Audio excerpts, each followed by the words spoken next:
Salam sejahtera bagi kita semua. Nama saya Frilman M. Christian Talaia, asal instansi Dinas Pekerjaan Umum dan Tata Ruang Kabupaten Nias Utara, Jabatan Pengawas Jaringan Utilitas. Pada kesempatan kali ini, izinkan saya menyampaikan paparan mengenai identifikasi dan analisis isu upaya mewujudkan smart governance. Pembahasan ini bertujuan untuk memetakan tantangan strategis sekaligus merumuskan solusi inovatif demi mewujudkan tata kelola pemerintahan yang efektif, transparan, dan berbasis teknologi. A. Identifikasi 5 isu instansi. Isu 1. Belum optimalnya digitalisasi sistem pengarsipan dokumen konstruksi dan tata ruang. Dalam perspektif, Smart ASN, Digital Skill and Digital Literacy. Kondisi saat ini, data fakta pengarsipan dokumen kontrak proyek, gambar DID, Detailed Engineering Design, dan dokumen kesesuaian kegiatan pemanfaatan ruang, KKPR, masih dilakukan secara manual berupa fisik kertas di lemari arsip. Hal ini menyebabkan lambatnya pencarian dokumen saat dibutuhkan evaluasi atau pemeriksaan audit, serta berisiko dokumen rusak atau hilang. Analisis dampak. 1. Keterlambatan dalam penyediaan data saat pengawasan, audit BPK, dan inspektorat. 2. Penurunan efisiensi kerja pegawai dan risiko kehilangan rekapan rekam jejak pembangunan infrastruktur daerah. Pihak terdampak, pegawai Dinas Pekerjaan Umum dan Tata Ruang, tim pemeriksa auditor, kontraktor penyedia jasa, dan masyarakat. Isu 2. Kurangnya disiplin dan efektivitas waktu kerja pegawai dalam pelaksanaan tugas lapangan pengawasan. Dalam perspektif, manajemen ASN, kode etik, disiplin, dan prosedur kerja. Kondisi saat ini, data fakta masih ditemukan pegawai pengawas lapangan yang tidak menyusun laporan progres harian mingguan secara sistematis dan tepat waktu. Selain itu, belum ada sistem pemantauan kehadiran dan koordinasi lapangan yang terintegrasi berbasis digital. Analisis dampak. 1. Pengawasan proyek pembangunan infrastruktur tidak maksimal, sehingga berpotensi menurunkan kualitas bangunan jalan. 2. Terjadinya keterlambatan penyelesaian pekerjaan. Proyek mangkrak. Pihak terdampak, Dinas Pekerjaan Umum dan Tata Ruang, masyarakat Kabupaten Nias Utara, dan penyedia jasa konstruksi. Isu 3. Belum optimalnya pelayanan informasi publik dan pengaduan kerusakan infrastruktur berbasis digital. Perspektif, Smart ASN, Digital Ethics Digital Service, Manajemen ASN, Pelayanan Publik.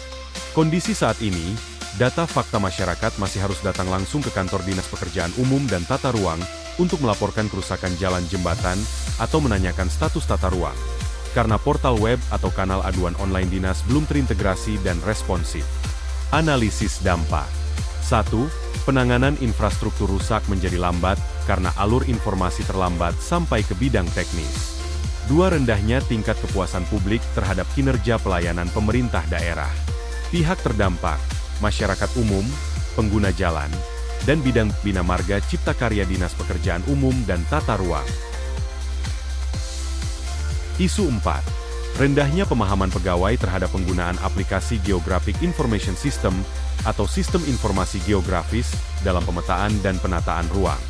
Perspektif, Smart ASN, Digital Competence. Kondisi saat ini, data fakta sebagian besar aparatur di bidang tata ruang masih belum mahir mengoperasikan perangkat lunak, Geographic Information System, modern untuk validasi peta dan zonasi wilayah secara mandiri. Analisis dampak. 1. Risiko tumpang tindih pemanfaatan lahan dan ketidaksesuaian izin tata ruang di Kabupaten Nias Utara. 2. Ketergantungan berlebih pada konsultan luar dalam penyusunan data spasial daerah. Pihak terdampak, bidang tata ruang Dinas Pekerjaan Umum dan Tata Ruang, pelaku usaha, investor, dan pemerintah daerah Nias Utara. Isu 5. Belum tertibnya pendataan dan evaluasi aset kendaraan dinas, serta alat berat operasional. Perspektif, Manajemen ASN, Pengelolaan Barang Milik Daerah. Kondisi saat ini, data fakta penatausahaan dan jadwal pemeliharaan berkala alat berat serta kendaraan operasional lapangan belum tercatat dalam sistem pangkalan data yang terstruktur, sehingga riwayat pemeliharaan dan kondisi unit sulit dipantau. Analisis dampak. 1. Alat berat sering mengalami kerusakan mendadak saat dibutuhkan untuk tanggap darurat bencana atau perbaikan jalan. 2. Pembengkakan biaya perawatan akibat kelalaian pemeliharaan rutin. Pihak terdampak, bidang bina marga, tim operasional lapangan Dinas Pekerjaan Umum dan Tata Ruang, dan masyarakat.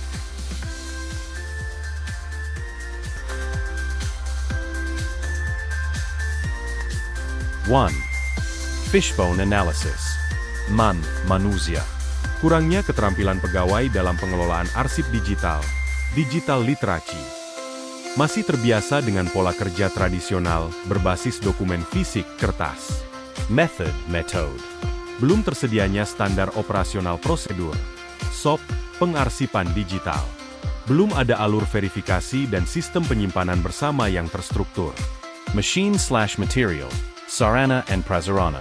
Keterbatasan pemindai, scanner, dokumen berkecepatan tinggi. Belum tersedia aplikasi repositori terintegrasi khusus pengelolaan arsip dinas. Milieu/environment, lingkungan work culture. Budaya kerja digital, digital culture, belum fully adopted di lingkungan instansi.